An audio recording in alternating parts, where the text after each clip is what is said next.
Hi అండి, అందరూ బాగున్నారండి? మేము కూడా చాలా బాగున్నామండి. ఈరోజు అయితే గుడ్లు ఉల్లిపాయ వేసి వండుతున్నానండి కూర.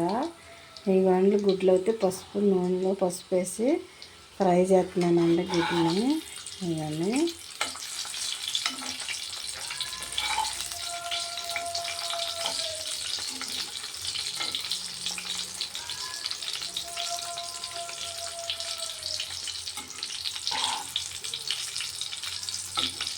ఇందులో గుడ్లు ఉల్లిపాయ పులుసు పెట్టుకుని చింతపండు పులుపు వేసుకొని తినాలనిపిస్తుందండి.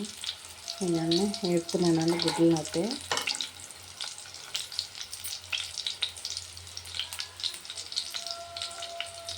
అయిపోయినాయండి, ఇంకా తీసేస్తానండి ఇప్పుడైతే.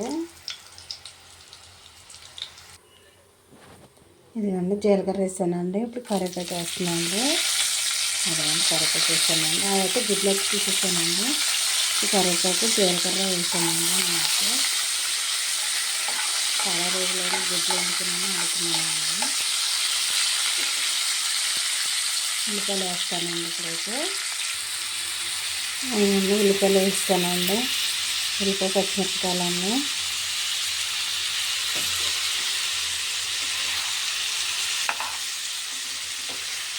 అందులో గేరం ఎక్కర్లేదండి. ఉల్లిపాయలు వేసిన తర్వాత కారం ఉప్పు పసుపు వేసేసుకుని వాటర్ వేసుకుని కొంచెంసేపు ఉడకనిచ్చండి. చింతపండు పులుపు వేసుకుంటే బాగుంటుందండి కూర.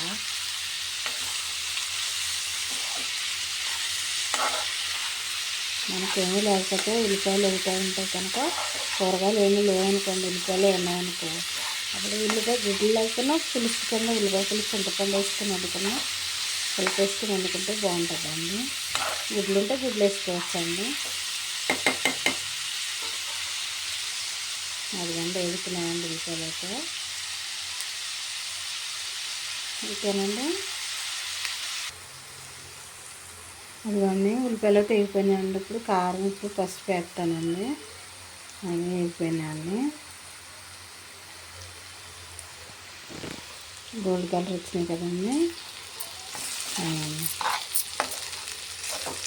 కారం ఉప్పు పసుపు వేస్తానండి. ఇందులో వేసుకుని సేపు వాటర్ వేసిన తర్వాత కొంచెంసేపు ఉడికాక అప్పుడు చింతపండు పులుపు వేసుకోవాలండి.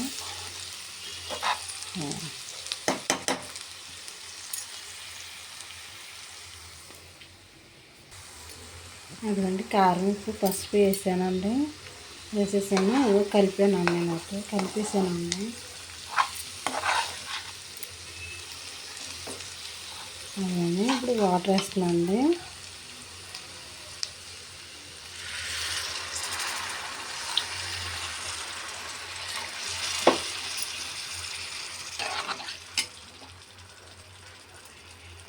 అలానే వాటర్ అయితే వేసానండి. ఇప్పుడు ఇది కొంచెం ఉడికిన తర్వాత చింతపండు పులుపు వేసుకున్నామండి. ఇవ్వండి గుడ్లో తీసేస్తున్నానండి. ఇవ్వండి వేపానండి, వేపిని వేసేస్తున్నానండి. ఇందులో అయితే అదండి వేసేసానండి. ఇందులో అయితే వేసానండి. ఇదిగోండి చింతపండు అయితే నానబెడుతున్నానండి నేను. ఇదిగోండి నానబెడుతున్నానండి ఇప్పుడైతే. అదే గుడ్లు తీసాను కదండి, ఆ గిన్నెలో అయితే నానబెడుతున్నానండి. ఇదిగోండి అల్లం ఉడుకుతుందండి కూర అయితే.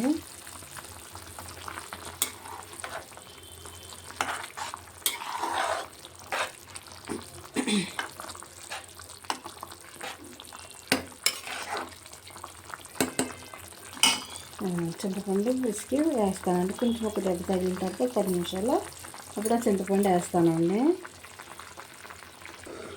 ఇదండి ఎంత మట్టుకు వచ్చిందో చూద్దామండి. ఇప్పుడైతే అదిగండి దగ్గరికి అయింది కదండి.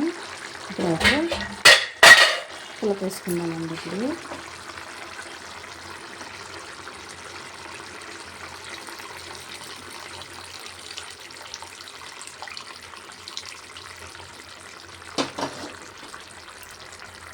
పులుపు వేసానండి.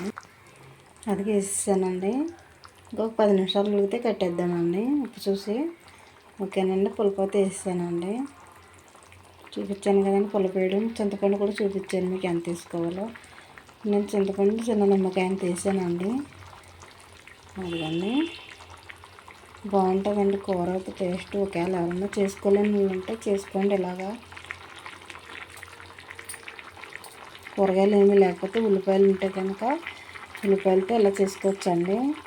ఉల్లిపాయలు కోసేసుకుని అవి వేపేసుకున్నాక కారం ఉప్పు పసుపు వేసేసుకుని నీళ్ళు వేసేసుకుని కొంచెం రవ్వ అంటే చింతపండు వేసుకుంటే సరిపోతుందని. గుడ్లు ఉంటే గుడ్లు వేసుకోండి. మొత్తం ఎండ్రాయిలు ఎండు చేపలు వేసుకున్నా బాగానే ఉంటాయండి ఇందులోనే. మా అబ్బాయి వేయొద్దన్నాడండి, ఎండ్రాయిలు ఉన్నాయి ఏనా అంటే వద్దన్నాడండి. గుడ్లే వండమన్నాడు ప్రత్యేకంగా, అందుకే గుడ్లు వండుతున్నానండి. అదిగండి కూర అయితే ఉడుకుతుందండి. అలా ఇప్పుడు 10 నిమిషాలు ఉడకనిచ్చి కట్టేస్తానండి నేను. మా సైడ్ ఆంధ్ర సైడ్ అయితే ఉల్లిపాయ పులుసు అంటారండి దీన్ని. ఓకేనండి, అదిగండి మా పక్కన అన్నం పెట్టానండి, మా పక్కనేమో కూర ఉడుకుతుందండి. ఇదిగోండి అయిపోయిందండి కూర అయితే. ఇదిగోండి అయిపోయిందండి. చూడండి నేను ముగ్గురమేనండి, అందుకే 4 గుడ్లు వేసానండి. 1 గుడ్డు ఎక్స్ట్రా వేసాను. అదిగండి అయిపోయిందండి దగ్గరికి అయితే. ఇవ్వండి గుడ్డు గట్టి బాగాలేదు గుడ్డు. ఓకేనండి అయిపోయిందండి, కట్టేస్తున్నాండి గుడ్డు అయితే. గుడ్ల కూర అయితే కట్టేస్తున్నాను. ఇంకా వీడియో తీసేవాళ్ళు లేరు, నేనే పట్టుకుని తీస్తున్నాను అండి. అందుకే నేను కనబట్టలేదండి మీకు, నేను పట్టుకుని తీసుకుంటున్నానండి. అన్నీ మీకు చూపించలేకపోతున్నాను. వేసేటప్పుడు కారణం వేసేటప్పుడు ఇవన్నీ వేసేసిన తర్వాత చూపిస్తున్నాను మీకు, అందుకే ఇదిగోండి. ఓకేనండి కూర అయితే అయిపోయిందండి, ఇంకా కట్టేస్తున్నానండి. మూత పెట్టేసానండి. ఓకేనండి, మీకు నచ్చినట్లయితే లైక్ చేయండి, షేర్ చేయండి, సబ్స్క్రైబ్ చేసుకోండి. ఓకేనండి, బాయ్ అండి.